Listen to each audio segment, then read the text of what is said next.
राजनीति में कहीं कुछ भी असंभव नहीं होता और राजनीति जो है वो अवसरवादिता और संभावनाओं का खेल होती है। ये तो सिद्धांत की बात हो गई। आजम खान की आज की हालात की अगर बात करें, आज की वस्तुस्थिति की बात करें, तो वो जनाधार नहीं है।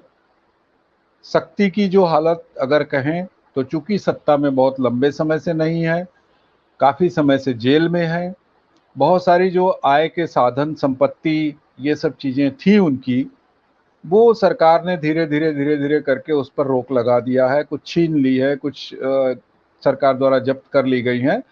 तो ये तमाम चीज़ें जो है वो एक व्यक्ति को राजनीतिक रूप से थोड़ा तो राजनीतिक क्या संसाधन के रूप से आप कहें तो कमज़ोर करती हैं। बृहत जनाधार वाला नेता मुसलमानों का अगर कहा जाए या मास लीडर मुसलमानों का अगर कहा जाए तो वो तो आजम खान नहीं है।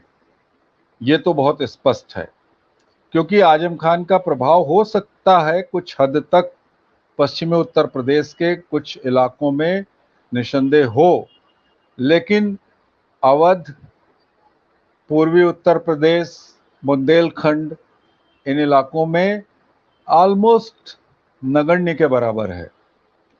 तो अब ये आप कहिए कि वो कोई बहुत बड़ा डेंट समाजवादी पार्टी को दे देंगे, वो भी बहुत असंभव सी बात है। ये आप कहिए कि वो भाजपा के साथ चले जाएंगे, नहीं, कोई इस बात की संभावना नहीं है। हाँ, ये जरूर है, एक जो खिचड़ी पक रही है उसको संभावित रूप में देखा जा सकता है, हो सकता है वो मूर्त रूप ले ना ले, कि शिवपाल यादव, आजम खान और कमोबेश प्रमोद कृष्णन वगैरह, और ये जो 3-4 नाम अभी बहुत उछल गए हैं इस समय, पिछले 2-3 दिनों में, 4 दिनों में आप यूं कहें, मिलने मिलाने और इन सब तमाम आवागमन के बाद, तो ये हो सकता है कि हाँ, ये लोग एक कोई संगठन बना लें, कोई एक और क्षेत्रीय दल बना लें, कुछ इस तरीके के क्षेत्रीय दलों के साथ कुछ अपनी साझा एक रणनीति बना लें। ये एक संभावना बन सकती है। लेकिन आप ये कहें कि आजम खान बीजेपी में जाएंगे, नहीं जाएंगे, कोई संभावना नहीं। शिवपाल यादव बीजेपी में जाएंगे, नहीं, बिल्कुल नहीं जाएंगे।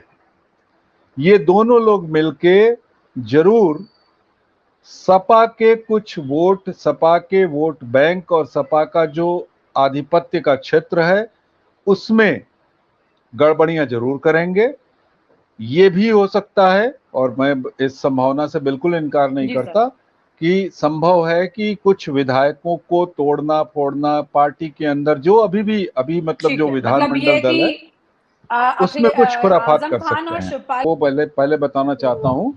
और ज्यादातर तो मैं देखिए ये है कि वो बहुत हाइपर हो गया है कि वहाँ क्या मिल गया क्या नहीं मिल गया। मैं तो बचपन से देखता आ रहा हूँ उस ध्वंसावशेष को भी, मस्जिद को भी, और उसी के प्रांगण में खेलता कूदता बड़ा हुआ। तो मैं उसको, वो मेरे लिए कोई हाइपर चीज नहीं है, ना मैं उसको लेके कोई बहुत बड़ी मेरे साथ कोई इस तरीके की भावनाएं जुड़ी हुई हैं। हाँ, वो मंदिर है, वो ध्वंसावशेष है, वो साबित है, वो तथ्य है। मैं ये कह रहा हूँ कि जो मुकदमा हुआ है वर्तमान में उस पर कोई चर्चा नहीं कर रहा है, 693/21 पर कोई चर्चा नहीं कर रहा है। 693/21 मुकदमा जो है वो सिर्फ इतने के लिए है कि श्रृंगार गौरी मंदिर जो अंदर पीछे की तरफ है, मस्जिद के ही एक हिस्से में है, उसी ध्वंसावशेष के अंदर, जहां मैं सैकड़ों बार गया हूँ, दर्शन किया हूँ, पूजा पाठ किया हूँ, जो खुला रहता था पहले के समय में।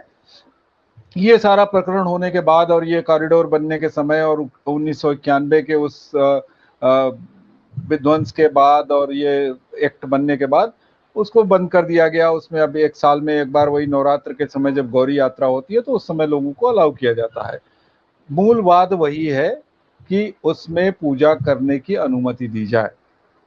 उस पूजा की अनुमति के लिए और उस पूजा की अनुमति के संदर्भ में कोर्ट ने ये कहा था, जो आदेश दिया, कि सर्वेक्षण किया जाए कि क्या वास्तव में वहां पर ये मूर्तियां हैं, और अगर हैं तो उनकी वास्तविकता, तथ्य और उनको सबूत कोर्ट के सामने पेश किया जाए। कुल इतना ही था। इसके अलावा न तो कोई विवाद, न उसमें कोई प्ली। आप मूल जो दस्तावेज है उसको मंगा के पढ़ सकते हैं और देख सकते हैं कि मूल वाद क्या है उन 5 महिलाओं का, जो उन्होंने दाखिल किया था बनारस कोर्ट में। इसके अतिरिक्त बहुत सारे केस जो अलग अलग लोगों ने, जिसको अब धीरे धीरे सब जोड़ दिया जा रहा है।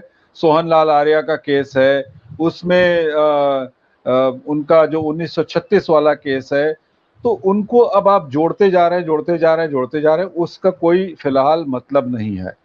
उसके बाद जो कोर्ट ने आदेश किया वो ये कि 9301 खसरा नंबर, जो कि वक्फ की जमीन नहीं है, इसको कृपया नोट कीजिएगा। अभी जब श्वेता जी बोल रही थी तो मैं सोच रहा था कि मैं शायद उनको उस समय करेक्ट करूं। 9301 खसरा नंबर, जिस पर कि वो मस्जिद, मंदिर जो भी कहिए या विवादित भूखंड कहिए उसको, जो वो जहां पर मौजूद है उसका सर्वे करने का आदेश कोर्ट ने किया। और कोर्ट ने कहा कि वहां जो पाए गए भग्नावशेष हैं उनका, साक्ष्य जो है उनका, और अगर उसके अंदर जो इन लोगों के द्वारा कहा जा रहा है कि श्रृंगार गौरी का मंदिर है, तो उसके सबूत मैं वीडियोग्राफी और फोटोग्राफी के अदालत के सामने पेश किए जाए। ये था वो मूल आदेश। अब उसके बाद उसको लेके कि वहां एकदम से अचानक न जाने क्या हुआ, हाय तौबा, और दुनिया भर की आफत मचनी शुरू हो गई कि साहब अरे वो तो ये हो गया, आफत हो गई और लाओ जी, और कहर आने वाला है, कयामत आने वाली है। कोई सज्जन कह रहे हैं ता कयामत वहां मस्जिद रहेगी। अरे 50 मस्जिदें बनारस में हैं, एक दो नहीं है, जो घाट किनारे और पक्के महाल के इलाकों में हैं। वो बिंदु माधव को भी देख लीजिए आप, रजिया बेगम की देख लीजिए, लंगड़े हाफिज की मस्जिद देख लीजिए। 50 तो मस्जिद बिल्कुल शहर के पुरानी आबादी के बीचों बीच है। और आप अब खोदना शुरू करिए तो सबके नीचे कुछ न कुछ भग्नावशेष मिलेंगे।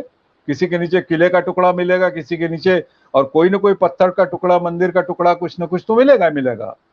अब तो बनारस के घर तोड़वा लीजिए, 150 घरों को आप अभी देखिए, जो आप लोग श्वेता जी कह रही थी या आप भी कह रहे थी कि भाई जब कॉरिडोर बना और टूटा तो हर मकान से मंदिर निकला। तो ये तो है ही है, वो मस्जिद मंदिरों का शहर तो है ही है, और वहां तो मंदिर है ही है। तो अगर कहीं निकल गया या आ गया या मिल गया तो ये कौन सी आफत की बात हो गई या कौन से आश्चर्य की बात हो गई। ठीक है, वहां तो वही मिलेगा, और क्या मिलेगा। तो उसको लेके क्या हिंदू मुस्लिम करना।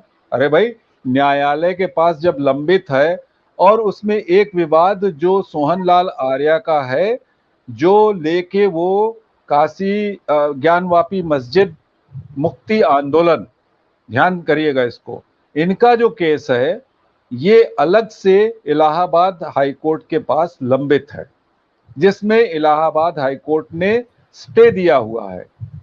और उस स्टे पर अभी भी आगे कोई विशेष चर्चा नहीं हो रही है, ना वो उस केस में मालिकाना हक है। उसमें ये कहा गया है कि भाई ये जमीन वक्फ की नहीं है, और वक्फ की अगर नहीं है तो इंतजामिया कमेटी जो है वो बताए कि उस पर मालिकाना हक है या नहीं है। तो ये विवाद एक अलग अलग किस्म का है, यहाँ सिर्फ पूजा के अधिकार की बात मानी गई है। और आप हमसे जुड़े रहने के लिए सब्सक्राइब करें YouTube पर, फॉलो करें ट्विटर पर और लाइक करें Facebook पर। और ज्यादा जानकारी के लिए आपको टाइप करना होगा सिर्फ न्यूज नशा।